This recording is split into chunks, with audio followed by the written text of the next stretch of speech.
कल मुझे कहीं शादी में जाना था, इसलिए मैं अपने पति के साथ होटल में रुकी थी। सुबह 10 बजे मैं नाश्ता करने गई, क्योंकि नाश्ते का समय 10:30 तक ही होता है होटलों में। इसलिए होटल वालों ने बताया कि उन्हें जो भी लेना है वो 10:30 बजे तक ले लें।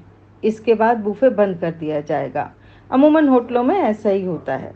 कोई भी आदमी नाश्ते में क्या और कितना खा सकता है, पर नाश्ता बंदी का फरमान आ चुका था। इसलिए मैंने देखा कि लोग फटाफट अपनी कुर्सी से उठे और पूरी प्लेट में फल भरकर ला रहे थे।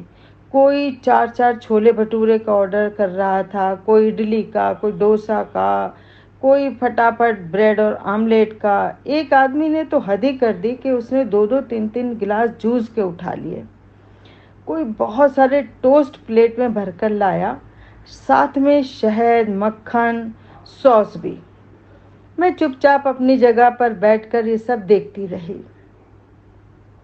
1-2 माएँ अपने बच्चों के मुंह में खाना ठूस रही थी। कह रही थी कि फटाफट खा लो, अब ये रेस्तरां बंद हो जाएगा, फिर पूरे दिन कुछ नहीं मिलेगा। जो लोग होटल में ठहरते हैं, आमतौर पर उनके लिए नाश्ता मुफ्त ही होता है, अधिकतर होटलों में। मतलब होटल के किराए में ही सुबह का नाश्ता शामिल होता है। मैंने बहुत बार बहुत से लोगों को देखा कि वो कोशिश करते हैं कि सुबह देर से नाश्ता करने पहुँचें और थोड़ा ज़्यादा खा लें, ताकि दोपहर तक खाने का काम इसी में चल जाए और दोपहर का खाना ना खाएं। कई लोग इसलिए भी अधिक खा लेते हैं क्योंकि उन्हें लगता है कि मुफ्त का खाना है, अधिक लेने में कोई बुराई नहीं है। कई लोग तो जानते हैं कि वो कितना खा सकते हैं, लेकिन वो सिर्फ इसलिए खाना जुटा लेते हैं कहीं कम ना पड़ जाए और बुफे बंद ना हो जाए। दरअसल हर व्यक्ति अपनी खुराक पहचानता है। वो जानता है कि वो उतना ही खा सकता है, पर वो लालच में फंसकर ज़रूरत से अधिक जुटा लेता है। मैं चुपचाप अपनी कुर्सी पर बैठी सब देखती रही। 10:30 बज गए, रेस्टोरेंट बंद हो चुका था। लोग टेबल पर बैठे थे, खूब सारी चीज़ें उन्होंने जमा कर ली थी, पर अब ये उनसे खाया नहीं जा रहा था। कोई भला 2-3 गिलास जूस कैसे पी सकता है, बहुत सारे टोस्ट कैसे खा सकता है। कई बच्चे माँ से झगड़ा कर रहे थे कि नहीं, अब उन्हें नहीं खाना है। माँ भी खा खा कर, खिला खिला कर थक चुकी थी और अंत में एक एक कर सभी लोग होटल के टेबल पर जमा नाश्ता छोड़कर धीरे धीरे बाहर निकलते चले गए। मतलब इतना सारा जूस, फल, ब्रेड सब बेकार हो गया, सब प्लेटों में वहीं छूट गया। यही ज़िंदगी है, यही ज़िंदगी है। हम सब अपनी भूख से अधिक जुटाने में लगे हुए हैं। हम सभी जानते हैं कि हम इसका इस्तेमाल नहीं कर पाएंगे। हम जानते हैं कि हमारे बच्चे भी इसे नहीं भोग पाएंगे, पर हम अपनी अपनी टेबल पर ज़रूरत से अधिक सामान जुटा लेते हैं।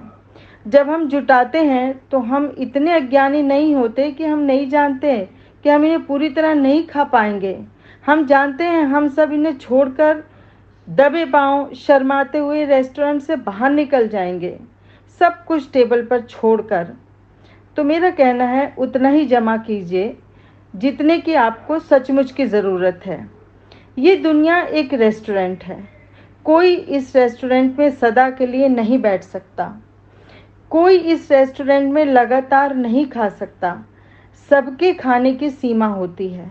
रेस्टोरेंट में सबके रहने की भी अवधि तय है।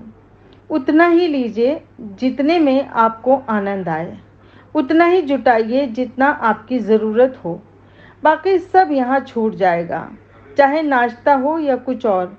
हम में से बहुत सारे लोग संसार रूपी रेस्टोरेंट में बहुत से लोगों को टेबल पर ढेर सारी चीज़ें छोड़कर जाते हुए देखते रहते हैं, फिर भी हम नहीं समझते, शायद जानबूझकर। हम जानते हैं हमें कितनी ज़रूरत है। हम जानते हैं हम सब ये छोड़कर जाएंगे, लेकिन जुटाने के चक्कर में जो है हम उसका स्वाद भी लेना भूल जाते हैं। उसका स्वाद भी हमें पता नहीं रहता। इस कहानी से आपने क्या सीखा, प्लीज़ कमेंट में ज़रूर बताइए।